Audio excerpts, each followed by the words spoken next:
Coach, it's always a pleasure to have a college basketball Hall of Famer with us on this show. Congratulations on that, by the way. Thank you. Very, very appreciative.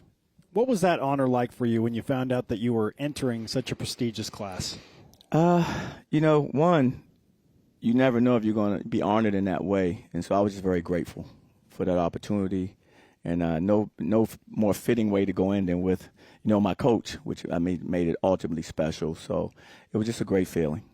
What does year 2 in the Big 12, or year 1 in the Big 12, but I guess another year with UCF bring to you as you enter a new challenge in a Power 5 league?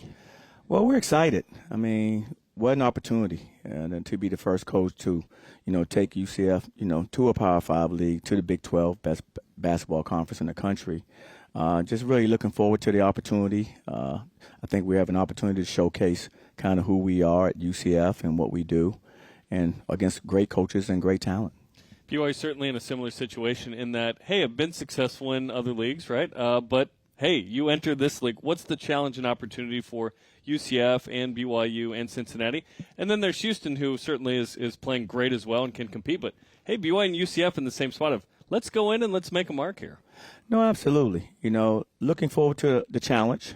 We tell our players, we have to earn everything. And we have to earn everything every day in practice, and we have to earn everything, every team that we compete against in the Big 12.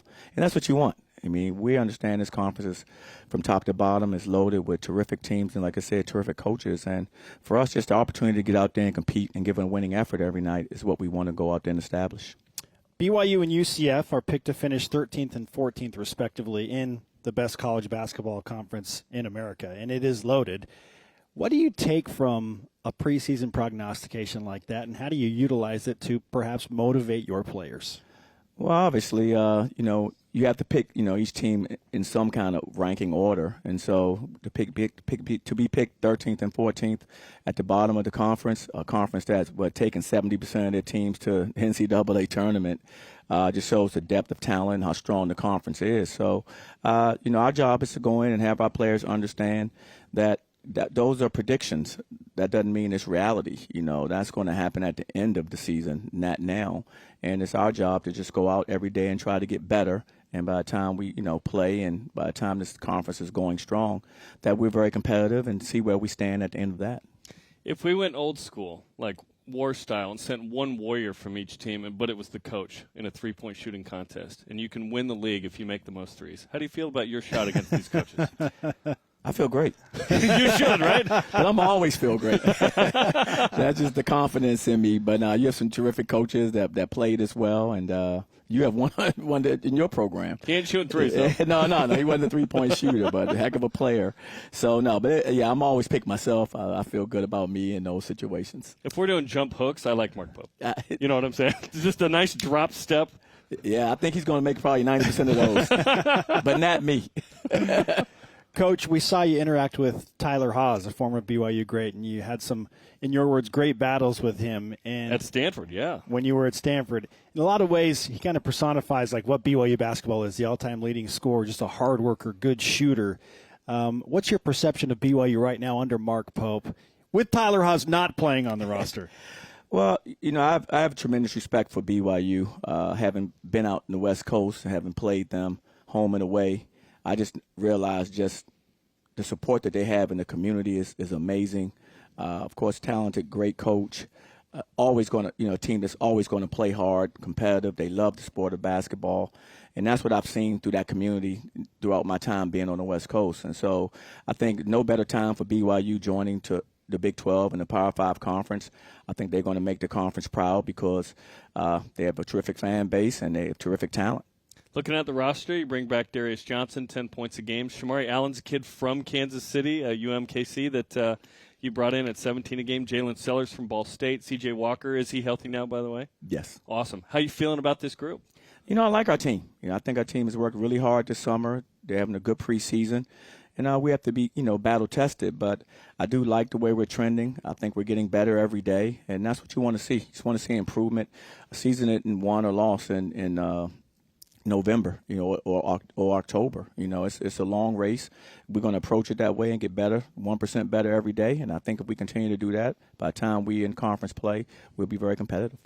You've been around basketball for a long time, and between the college ranks and pro ranks, there's so much transient movement on rosters, especially in the pro game. That's now kind of become like a college basketball scenario with the transfer portal and NIL. So how do you get a team of moving parts to be cohesive and ready when there is so much movement like that? Well, I think you have to be dedicated to team building. I mean, you're going to have, roster changing, frequently now. It's just the nature of our sport. So team building is going to be premium, getting guys on the same page as fast as you can. And it's similar to Mark and myself. I mean, having played in the NBA, your roster is always in flux there as well. So I think we both have seen that a lot. And so you know how to kind of manage, new personnel coming in and how you need to, make adjustments based on that new formula. So I think that experience kind of helps us, having seen that.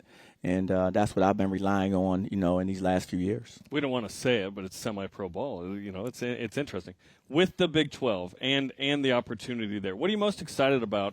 Because for BYU fans, it's like, hey, a 20-win season is going to mean a lot more. Like if you're at 17, 18, 19, you're in the mix here. So how are expectations and kind of the opportunity for UCF? Well, expectations are always of the highest. I mean, that's never going to change no matter what conference we're in. I don't think we as coaches or players, we're competitive people. And so, we want to do great no matter where we are, and that's what we're going to be striving to do. And like I told our players, you're going to go through adversity. There's going to be some ups and downs, but the main thing is to come through those things better and to keep pushing forward. What's the greatest strength of UCF basketball right now? Greatest strength of our basketball team right now would probably be our defense. I think our defense is probably ahead of our offense at this stage of the game, and it should be. But our guys are really working hard on that end of the floor, and I think if you can defend, that always gives you a chance to be competitive.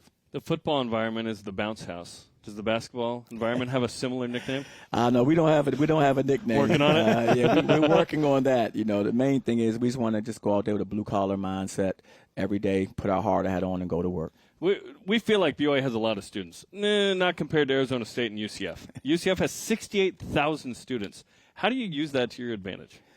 Well, I think, going into the Big 12, with the type of support that we're able to garner from our students in our community as well as on campus, I think we can have a great turnout and have a great student section. And that's going to be, hugely important with the teams that we're facing. So I've played, BYU there. I understand how that student section, how ravenous those fans are. And so I think we can duplicate those type of things with the commitment from our community and with the commitment of our students on campus. Coach, congratulations again on your 2023 College Basketball Hall of Fame induction. We look forward to January 13th and February 13th. Two matchups, baby. Orlando and Provo for BYU and UCF. Well, thanks for having me, guys.